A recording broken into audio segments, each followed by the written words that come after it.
Danny Segura for MMAJunkie.com, and I'm here with Garry Tonon, who returns to the cage on January 28th at 165 against Martin Nguyen. First of all, Garry, how are you? How you been? Oh, I'm doing pretty good, man. Yeah, I just kind of like finished out breakfast, did a little sauna cold plunge this morning, feeling pretty good, man. Nice. Good to hear. And this is your first fight of 2024. This is also going to be your third fight since your loss for the championship bout here at One Championship. So I wanted to ask you, if you get this one, 3 fights in a row, do you feel like you're getting much closer to the title? Do you feel like this could be a title eliminator? How do you feel about your path back to the belt? Yeah, I don't really see too many other options, for One Championship, even if they didn't want that for whatever reason. I don't know why. I really feel like it's going to be the thing that makes the most sense. Assuming I win this fight, Thon and Tenkai are going to fight each other. The only thing that could happen, maybe, I guess, aside from that, I would have won 3 fights in a row. So this would seem kind of weird if you ask me. But the only thing that I suppose you could argue could happen is Thon could lose to Tenkai, and then maybe they could ask me to fight Thon instead of Tenkai. But then who fights Tenkai? I don't, Ilya just lost to Thon, so I don't really see how the opportunity would go to him. Martin would have lost to me, so I don't see how the opportunity would go to him. I don't know. It would be a little confusing to me. Who better to fight for the title at that point than me? Right. Arguably, unless they're going to do a trilogy fight with Thon and Tenkai, which I doubt. But you never know. Who knows what's going to happen? I know that for the most part, I'm going to have to fight all of these guys. I'm not that concerned about what order I fight them in. At the end of the day, if I believe I'm better than them, we fight when we fight, and that's pretty much it. And of course I want the title. Of course, that's the most relevant thing because it changes your money-making opportunities and all these sorts of things. Like, that's what we're all hunting for. There's no question about it. Yeah. And it also, just adds like a certain stamp on the victory. But man, I look at this fight with Martin equal with winning a title. I'm not saying that when I beat him, that means that I'm the title holder in the division. I'm not saying any of that. I'm just saying like the weight of it, because this is a former 2-division champion. He had such an extensive background. He's been able to deal with so many different types of opponent. He's clearly elite. I look at this as just as important. Yeah. That's all. Yeah. So maybe not the unofficial One Championship champion, but definitely your mom's favorite grappler, right? That'll still be in play. Yes. Of course. And so from what it sounds like, you haven't heard anything officially from One Championship, but you are taking this as sort of a title eliminator, right? That's how it is. Yeah, no official word that said like, oh, we're definitely, whoever wins this is going to fight for the title. I don't anticipate them saying that, but maybe we'll see. Unless they might use that as a promotional point, moving forward. But I haven't heard it. I assume if you guys haven't heard it, then it probably hasn't been said. So we'll see how it goes. Maybe they're trying to see how this pans out before they commit too hard to anything, Yeah, for sure. And I want to ask you, so now give us, if you can, I'm sure you've studied your opponent already, if you can give us a report on him, what you think of his skills, and how do you guys match up? As you mentioned, this is a big fight. This is someone that's been around for some time and has been at the championship level. So how do you see this fight playing out, and where do you think your advantages are here with Martin? Yeah, man. So let's start with like kind of the first half of what you were saying. Like, Martin's main weapon is an overhand right, and this is how he ends fights. This is how he hurts people. This is how he, changes the dynamics of the fight. Whether fight is going one way or another way. When he hits you with that overhand right, or he hits his opponents with that overhand right, it means something, whether it means he sits somebody down, whether it means he finishes the fight, it really depends on the day or the opponent, I guess, or how many times he hits you with it. But it's definitely a big deal. He has other weapons, make no mistake. It's not like he can't use those, but it seems for the most part that the one that puts the stamp on things is that overhand right for sure. And that's going to be kind of the story of the fight, if you ask me, is how effectively I can, evade getting damaged by, his best punch. If I'm capable of doing that, I like my chances. If I have to take a ton of punishment from his best weapon, well, then now we're talking about, a rough day in the cage for me. As far as how my skills, line up against his skills, I'll say this. He's dealt with a ton of different, I don't think he's ever dealt with somebody like me before. Again, maybe that's a little bit of an ego-driven statement. Most people would probably say that. But he has dealt with a ton of different types of challenges of elite level competition that he's faced, and he's done exceptionally well with, and he's risen to, the occasion and defeated different guys with different styles and different skills. And some of them were grapplers. Some of them were karate. Even when he lost to Thon, like, I thought he dealt pretty well with his style. He had him at points hurt, and it almost looked like Thon was going to lose. I really think that he's dealt with so many different styles so well. He's very dangerous for anybody, in the division. I like my chances, of course, as I probably, would say with anybody. I don't think he has the grappling skills, to deal with the things that, I'm going to be able to throw at him. I'm sure he's been preparing to the best of his ability, and as he should be, because I'm sure he, just like me, he's known that this fight has been a long time coming. I'm sure he's seen me rise and gain more and more wins, and I've been calling him out for quite some time as well. So I'm sure he's been preparing. So it's not going to be easy. And like I said, he's had grappling challenges in the past, and he's done fairly well. It's not going to be the same as me, but yeah, the way I see this fight going is the way I see every fight going. We start by punching each other in the face. We clinch up, and then I eventually, put this guy down, lay on some punishment, and submit him. That's the way I see this fight going. Yeah, for sure. And looking forward to it. Again, it's going to be on January 28th at 165.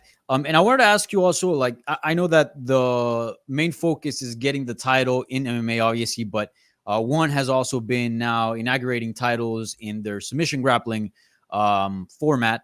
And there is a weight class for you in One Championship for grappling. I know that's usually your bread and butter, right? That's your background. That's where you came from. Any interest in competing for that belt? I guess for me, it would be at, probably my MMA weight class at 155. Who's their champion at 155 would be my question. I mean, as of now, they have flyweight and lightweight, right? I don't think they have anything in between for grappling. But I mean, right now, Kate Rotolo is the grappling champion in at lightweight. I don't know if that's something that interests you, like going back into that world. Yeah, so it's definitely something that interests me. The tough part is it coinciding with my MMA career. It's a difficult thing. So, let's say, for example, I win this fight and then I have, a title opportunity. Well, I'm probably not going to take a grappling match in between, Right. Now, if I win the title and now I get, because to me, if you have the title and you want to make people wait for a minute while you do a grappling match, no harm, no foul, because you have the title. But if you don't have the title and they're giving you an opportunity for it, you don't get to be like, oh, hey, hold on, just wait a minute. I know you want to have a fight against me, but I'm going to go do a grappling match. And then I'm going to need a couple months off of that. And then I'll fight you for the title. It's like, I don't think you get to make that choice. They're just going to fight somebody else for the title. Right. So that opportunity goes away. So I need to be the man in control first. Okay. Once I'm the man, and I say the same thing about competing in ADCC. I would be super excited to compete in ADCC again, but if a title opportunity is on the line and I haven't gotten that control yet, I haven't got the belt around my waist, well, the number one priority needs to be that. So it's hard to imagine that wouldn't interfere in some way with me getting the title. Now, if I have the title already, all right, sure, I compete in ADCC. Everybody else can wait. And then I'll have my, my title defense after ADCC or whatever, right? So it's very much dependent on those things because of the stage that I'm at in my MMA career. I'm like right on the cusp, right, of getting that title. So it interests me for sure. I love grappling, and it's a really exciting thing for me. But I just have to be realistic. There's only so much stuff that I can do at once, as competent as possible. And it's like, man, if I don't put my all into a particular area, I'm always going to wonder like, oh man, well, what if I put actually all my energy into that thing, Yeah, for sure. And a lot of the grapplers that we're seeing at One Championship, not all of them, but a good amount of them have been teasing and considering transition to MMA at some point, right? I think Mikey Musimeshi has talked about it. Danielle Kelly, did she train under you, by the way? She never trained under me. Okay. She would train in New York in John's class sometimes. I don't know if I would say that she was like part of our competition team per se, but she would be there for the classes, and she'd be training with the other people. Like it was kind of like a thing. Like Henzo's in New York was such a hub of people, in terms of, such a hub of jiu-jitsu in terms of traveling to go like train, because a lot of those classes had other professional jiu-jitsu guys, other professional fighters. So everybody kind of came there to come train. And Danielle Kelly was doing that for some period of time. Got it. She had trained at my gym before, but I would never describe myself as her coach. I would never try to take any responsibility for her career, although as great of a career as she's had, and commend her for that. But yeah. Got it. Yeah. Thanks for the clarification. I wasn't sure. Sure. But yeah, a lot of the grapplers are teasing transitions to MMA. So one, do you think it's a good idea? And two, what would you advise them if they were committed to doing it? What have you learned along these, these years that you've been doing MMA that you think you would like to hear if you were transitioning to MMA? I question how they would do it. And how committed they would be to it. I mean, hey, if the idea is you don't really want to have an MMA career and you're just going to go have like 1 or 2 fights against guys that are like a reasonable challenge for you because you've never done MMA before, and then you just basically get to put the feather in your cap after 1 or 2 fights and say, oh yeah, well, look, my jiu-jitsu translates to MMA. All right. They'll probably be fine. Probably, there's always a chance they won't be fine, but they'll probably be okay. If they're really going to go for it, if they're really going to say, hey man, this MMA thing, this is what I want to do next. And I want to succeed at this. I want to be the best at this. Well, now you got to take things quite a bit more seriously. If you're going to dedicate yourself to this and you're going to make this a career and you're going to transition from, pure grappling, to mixed martial arts. The most important thing, if you ask me, first is defensive skills. In terms of striking. You got to understand distance. You got to understand how to cover. You got to understand movement, all the things that make the standing position a little bit safer. You need to learn how to handle that. You need to learn how to do that. And then the second thing, once you feel as though you're probably doing these things alongside one another, but nonetheless, the second thing is integrating skills becomes the next challenge. It's like, okay, you can grapple. Well, how do we grapple in the context of mixed martial arts? Okay, well, how do we set up takedowns while somebody's trying to punch me in the face? How do I set up takedowns when I've got somebody pinned against the fence? How do I pin somebody to the fence, right? How do I not get pinned to the fence? How do I turn that in my favor, or even counter them while they pin me to the fence? These sorts of things. And all of those things. How do I, hit somebody when I'm grappling them and still maintain some semblance of control? These are all integral skills that aren't really grappling skills. They're grapple box skills, or they're fence wrestling skills, or they're shoot boxing skills, right? They're integrated skills for mixed martial arts. And that's where I think people make the struggle the most, I would say, is learning how to integrate their skills. It's like they're highly specialized at this thing, but they don't know how to blend that thing into the new thing. It's you can't just take that for granted. This isn't 1990s anymore. Like you can't just be like, oh yeah, like I'll go out there and use my jiu-jitsu. It just doesn't work that way anymore in modern day mixed martial arts. Like people are ready for it. They understand, what that looks like. So You're not just going to barrel forward for the most part and take somebody down that's good and that's high level anyway. You'll get somewhere for your first few fights or whatever. But if you haven't learned how to integrate skills somewhere around the middle of the playing field to the upper level of whatever your division is, you're going to start to struggle, I would say. Yeah. Have you noticed throughout your MMA career and transitioning from grappling to MMA, have you noticed any either habits or things about grappling that are actually bad towards MMA that would actually hinder you?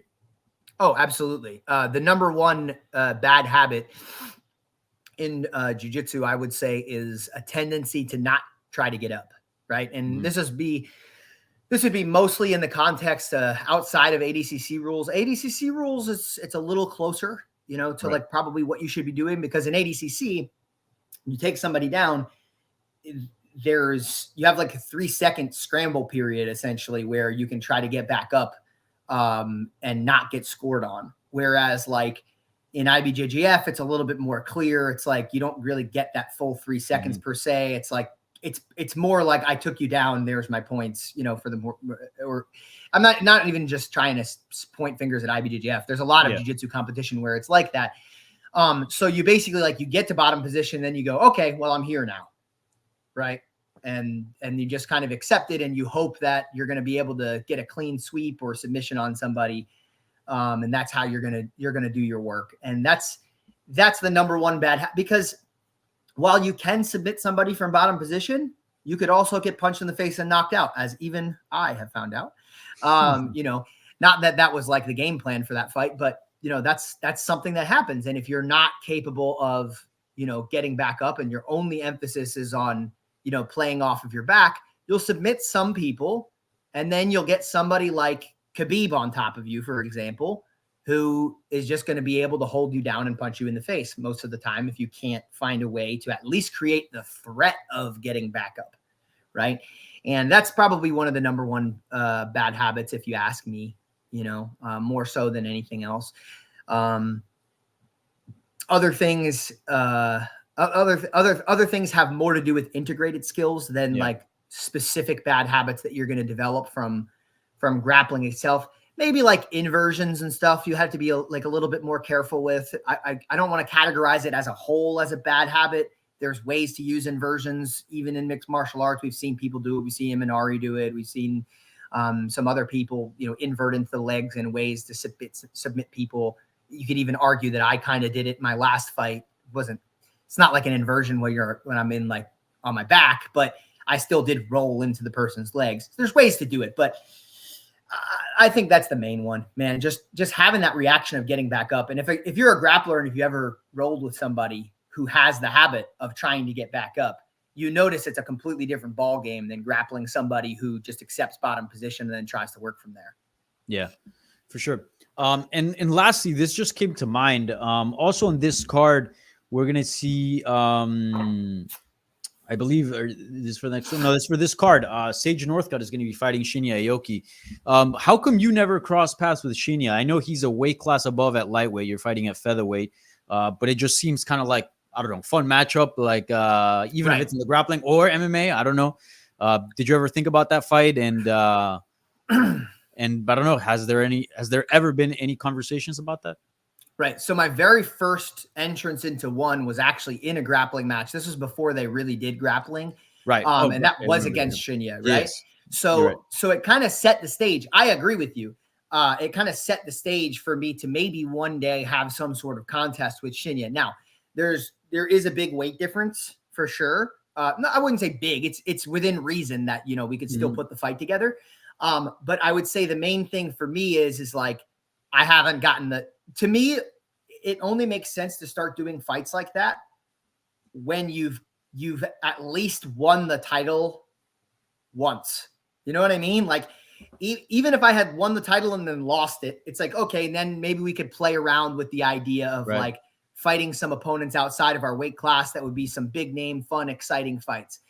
But it's kind of like, man, it's almost a little bit akin to what I was talking about before with like doing grappling intermixed. It's like, man, if the point of this is for me to become the champion of this division, and then I derail and then go take this fight over here with this other guy that's bigger, and it's like, yeah, sure, it's a really exciting fight. All right, maybe I win. And that's like a really cool thing. Like, he's a legend, no question, right? But then it's like how do you measure that up against like the other athletes in my division? Does it even matter? Is it closer to? Am I really walking my way up the ladder in terms of my own division? Am I stopping myself from getting the title? That's because I'm not fighting somebody else in my division, right? So, hey, man, if I win the title, then I would love to start having conversations about, oh, let's do a Shinya Aoki matchup. Like, man, legend. Like, I would love that. Like, that's, wow, what an exciting opportunity, to have a fight like that. Yeah, for sure. Yeah, just wondering. I saw him on the card, and then I'm like, that would be a fun matchup in MMA. I remember now.